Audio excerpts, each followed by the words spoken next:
perspective in Urdu literature.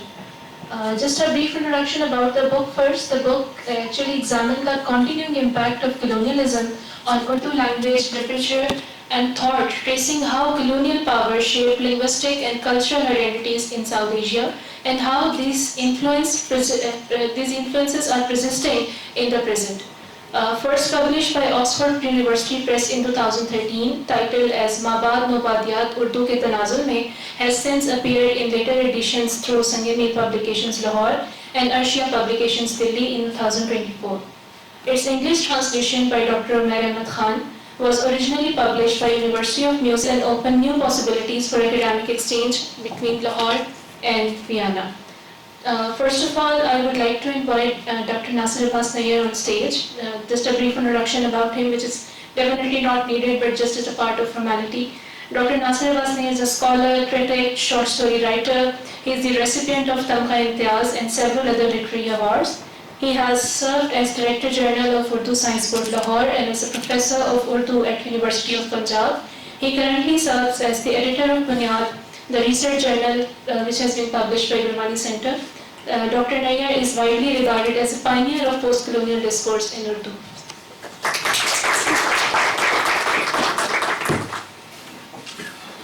Now for the discussion on the book, we have a very worthy panel. I would like to invite Dr. Rauf Parekh on stage. Dr. Rauf Parekh has served as a professor in Department of Urdu at the University of Karachi and as Director General of the National Language Promotion Department, Islamabad. He was also the chief editor of the volume of Urdu Lughat. He is the author of several books on language, orthography, research, criticism, lexicography, and has compiled 7 Urdu English and English to Urdu dictionaries. So I warmly welcome you on stage. Now I would like to invite Dr. Najeeba Arif with a brief introduction. Dr. Najeeba Arif is a chairperson of Pakistan Academy of Letters. She has previously served as the Dean of Faculty of Languages and Literature and as Head of Urdu Department at International Islamic University, Islamabad. Her notable works include Ragni Ki Khoj, Maini Se Zyada, Makhota, Meethe Nalke, and she is the founder of Markaz-e Sazi, Pakistan's first Urdu journal indexing institution. May I welcome you on stage.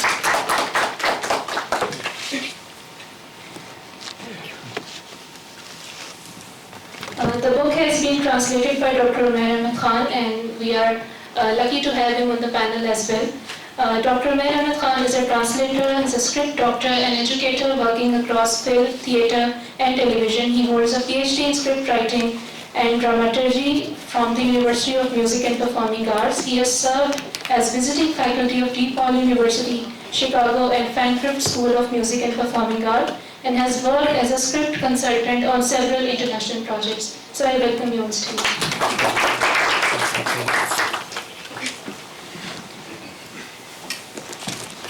So first of all, I think I would like to invite Dr. Umair Ahmed Khan, so you can come and rostrum, and if you're comfortable there, so the mics are also there. I can speak on the rostrum. Okay.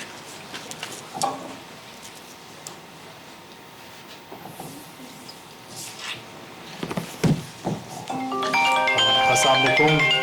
It is indeed a privilege and an honor to be here. I was speaking in the morning to Dr. Najeeba that the book is in English, so the proceedings would be in English or Urdu, and she said, I'll be speaking in Urdu, you pick your choice. So I guess I'll be bilingual here. I'll give the initial piece in English and then try to say some things in Urdu as well. This book is the word which comes to my mind is irony, because this book is a book on post-colonialism, and now it is being translated into a colonial language.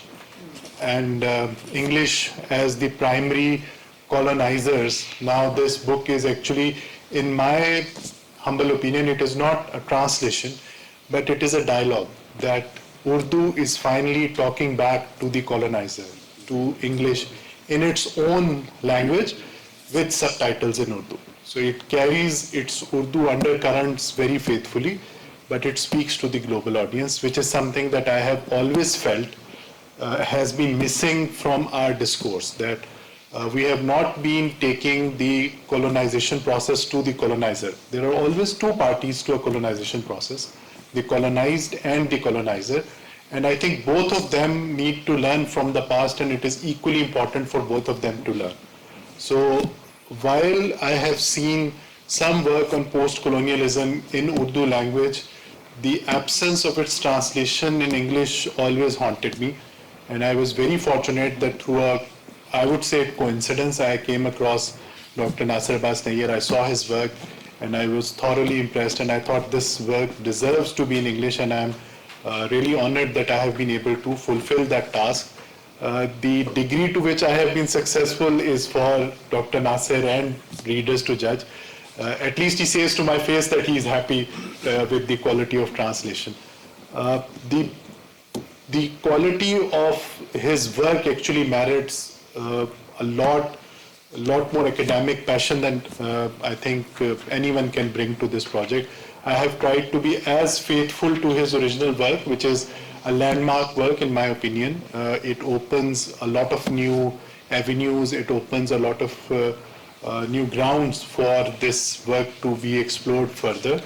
And especially his research, the way he has gone through old manuscripts, old books, scriptures, brought out their essence. That is really profound. That has a very big impact on the reader. And as I say in my foreword on this, that if this book somehow leaves you with a question lingering in your mind, or with a with a wry smile on your face to the English readers, I think the book has served its purpose.